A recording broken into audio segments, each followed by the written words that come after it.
Qanday ajoyib rizq. Bir faqir kishi bor edi. U onasini, ayolini va zurriyotini boqar edi.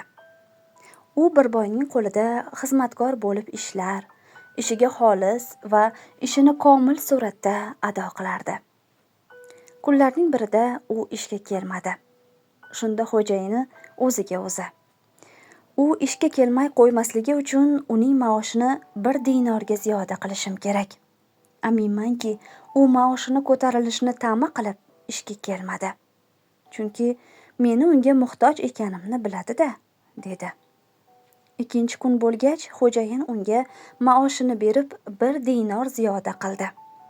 Xizmatkor hech narsa demadi va xo'jayindan sababini ham so'ramadi. Bir qancha muddatdan keyin xizmatkor yana kelmadi. Xo'jayin juda qattiq g'azablanib, o'sha ziyoda qilgan 1 dinorni kamaytiraman dedi. Kamaytirdi ham.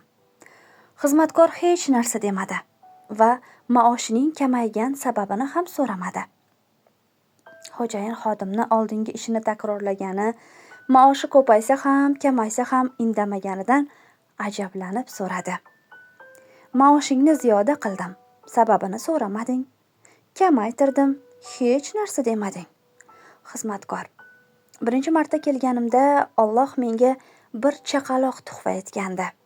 O'shanda maoshimni ko'paytirib mukofotladingiz.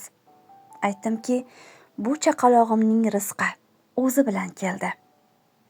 Ikkinchi marta kelmaganimda esa onam vafot etgandilar. Maoshimni kamaytirganingizda dedimki, bu onamning rizqi. Onam ketdi, rizqi ham. Qanday ajoyib. Allohning berganiga rozi va sababini ham bilayapti. Kamaytirsa ham rozi va nima uchunligini ham bilayapti. Shahnoza Qurbonova, Muxlis TV kanali uchun maxsus.